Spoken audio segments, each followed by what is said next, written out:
नवरात्रि में माँ दुर्गा की 9 अलग अलग स्वरूपों की पूजा की जाती है। माँ दुर्गा को प्रसन्न करने के लिए नवरात्रि के दिन सबसे अच्छे माने जाते हैं। इन दिनों जो भक्त सच्चे मन से माँ दुर्गा के सभी स्वरूपों की पूजा करता है, उसकी सारी इच्छाएं माँ पूरी करती हैं। 9 दिनों तक माता रानी की पूजा अर्चना करने के साथ आपको इस कथा का पाठ करना भी जरूर चाहिए। श्री दुर्गा नवरात्रि व्रत कथा करने से आपको सभी 9 देवियों की कृपा प्राप्त होगी। श्री दुर्गा नवरात्रि व्रत कथा।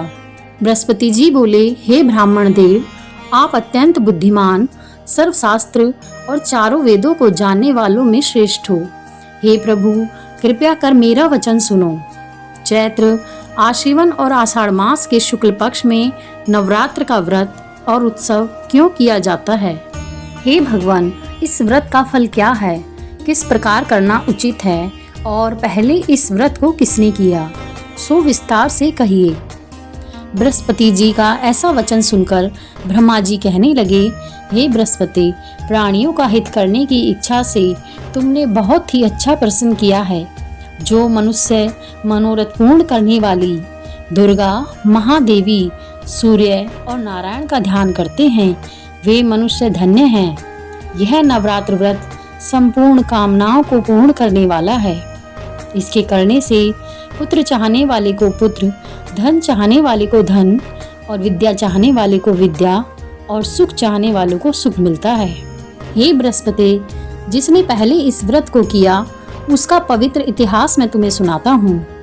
ब्रह्मा जी बोले, पीठत नाम के मनोहर नगर में एक अनाथ नाम का ब्राह्मण रहता था। वह भगवती दुर्गा का भक्त था। उसके संपूर्ण सद्गुणों से युक्त सुमति नाम की एक अत्यंत सुंदर पुत्री उत्पन्न हुई। वह कन्या सुमति अपने पिता के घर पालकपन में अपनी सहेलियों के साथ क्रीड़ा करती हुई इस प्रकार बढ़ने लगी जैसे शुक्ल पक्ष में चंद्रमा की कला बढ़ती है। उसका पिता प्रतिदिन दुर्गा की पूजा और होम किया करता था। उस समय वह भी नियम से वहां उपस्थित होती थी। एक दिन वह सुमति अपनी सखियों के साथ खेलने लग गई और मां भगवती के पूजन में उपस्थित नहीं हुई। उसके पिता को पुत्री की ऐसी असावधानी देखकर क्रोध आया और पुत्री से कहने लगा कि हे दुष्ट पुत्री, आज प्रभात से तुमने भगवती का पूजन नहीं किया। इस कारण मैं किसी कुष्ठी या और दरिद्री मनुष्य के साथ तेरा विवाह करूंगा। इस प्रकार कुपित पिता के वचन सुनकर सुमति को बड़ा दुख हुआ और पिता से कहने लगी, हे पिताश्री, मैं आपकी कन्या हूँ तथा मैं आपके सब तरह से अधीन हूँ। जैसी आपकी इच्छा हो वैसा ही करो, पर होगा वही जो मेरे भाग्य में लिखा है। मेरा इस पर पूर्ण विश्वास है। मनुष्य जाने कितने मनोरथों का चिंतन करता है, पर होता वही है जो भाग्य में विधाता ने लिखा है। जैसे अग्नि में पड़े तृणादि अग्नि को अधिक प्रदीप्त कर देते हैं, उसी तरह अपनी कन्या के ऐसे निर्भयता से कहे हुए वचन सुनकर उस ब्राह्मण को अत्यंत क्रोध आया। तब अपनी कन्या का विवाह एक कुष्ठी के साथ कर दिया और अत्यंत क्रोध में होकर अपनी पुत्री से कहने लगा, जाओ जाओ, जल्दी जाओ, अपने कर्म का फल भोगो। देखें केवल भाग्य के भरोसे पर रहकर क्या करती हो। इस प्रकार से कहे हुए पिता के कटु वचनों को सुनकर सुमति मन में विचार करने लगी, ओहो मेरा बड़ा दुर्भाग्य जिससे मुझे ऐसा पति मिला। इस तरह अपने दुख का विचार करती हुई सुमति अपने पति के साथ वन में चली गई। इस भयानक वन में उन्होंने वह रात बड़े कष्ट से व्यतीत की। उस गरीब बालिका की ऐसी दशा को देखकर माँ भगवती उसके पूर्व पुण्य के प्रभाव से प्रकट होकर सुमति से कहने लगी, हे दीन ब्राह्मणी, मैं तुम पर प्रसन्न हूँ। तुम जो चाहे वरदान मांग सकती हो। इस प्रकार भगवती दुर्गा का वचन सुनकर ब्राह्मणी कहने लगी कि आप कौन हैं जो मुझ पर प्रसन्न हैं। ब्राह्मणी का ऐसा वचन सुनकर देवी कहने लगी, मैं आदि शक्ति हूँ। मैं ही ब्रह्म विद्या और सरस्वती हूँ। मैं प्रसन्न होने पर प्राणियों का दुख दूर कर उनको सुख प्रदान करती हूँ। हे ब्राह्मणी, मैं तुझ पर तेरे पूर्व जन्म के पुण्य के प्रभाव से प्रसन्न हूँ। मैं तुम्हें तुम्हारे पूर्व जन्म का वृतांत सुनाती हूँ। तुम पूर्व जन्म में निषाद भील की स्त्री थी और अति पतिव्रता थी। एक दिन तेरे पति निषाद ने चोरी की। चोरी करने के कारण तुम दोनों को सिपाहियों ने जेल में डाल दिया। उन लोगों ने तुझे और तेरे पति को भोजन भी नहीं दिया।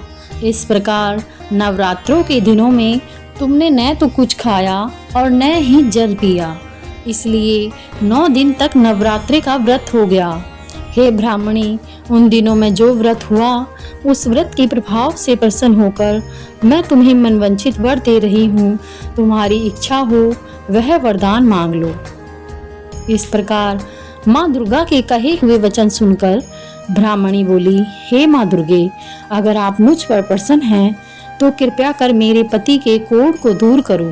देवी कहने लगी कि उन दिनों में जो तुमने व्रत किया था उस व्रत के 1 दिन का पुण्य अपने पति को कोढ़ दूर होने के लिए अर्पण करो। मेरे प्रभाव से तेरा पति कोढ़ से रहित होकर सोने के समान शरीर वाला हो जाएगा।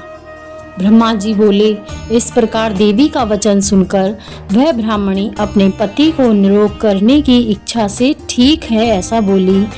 तब उसके पति का शरीर भगवती दुर्गा की कृपा से कुष्ठहीन होकर अति कांति युक्त हो गया, जिसकी कांति के सामने चंद्रमा की कांति भी क्षीण हो जाती।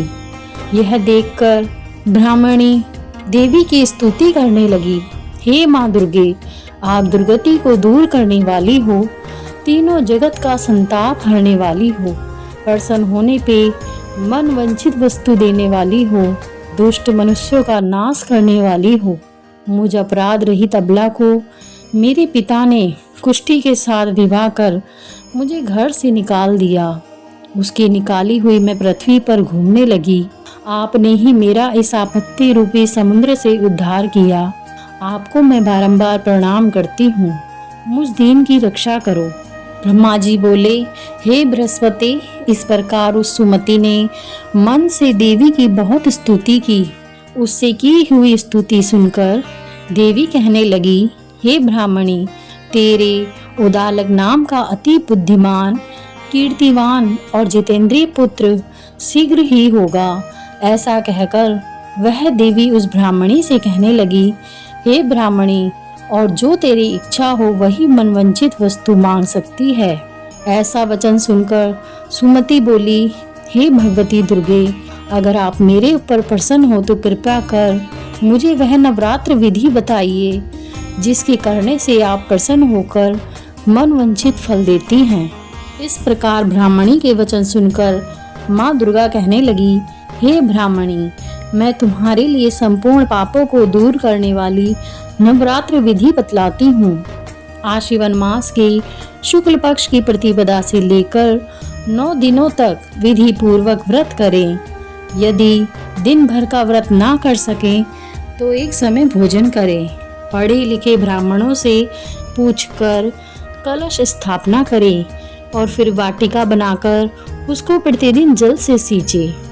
महाकाली, महालक्ष्मी और महासरस्वती, इन तीनों की मूर्ति बनाकर उनकी नित्य विधि सहित पूजा करें और पुष्पों से विधि पूर्वक अर्घ्य दें। बिजोरा के फूल से अर्घ्य देने से रूप की प्राप्ति होती है, आंवले से सुख और कीर्ति, केले से आभूषण और पुत्र की प्राप्ति होती है। नारियल, दाख और कदम, इनसे हवन करें। गेहूं होम करने से लक्ष्मी की प्राप्ति होती है। जौ और तिल, इनसे तथा फलों से होम करने से मन वंचित वस्तु की प्राप्ति होती है। व्रत करने वाला मनुष्य इस विधान से होम कर आचार्य को नम्रता से प्रणाम करे और व्रत की सिद्धि के लिए उसे दक्षिणा दे। इस महाव्रत को इस विधि के अनुसार जो कोई करता है उसके सब मनोरथ सिद्ध हो जाते हैं। इन 9 दिनों में जो भी कुछ दान दिया जाता है उसका करोड़ों गुना पुण्य मिलता है। ये ब्राह्मणी, इन संपूर्ण कामनाओं को पूर्ण करने वाले उत्तम व्रत को तीर्थ, मंदिर अथवा घर में ही विधि के अनुसार करें। ब्रह्मा जी बोले, हे बृहस्पति, इस प्रकार ब्राह्मणी को व्रत की विधि और फल बताकर देवी अंतर्ध्यान हो गई।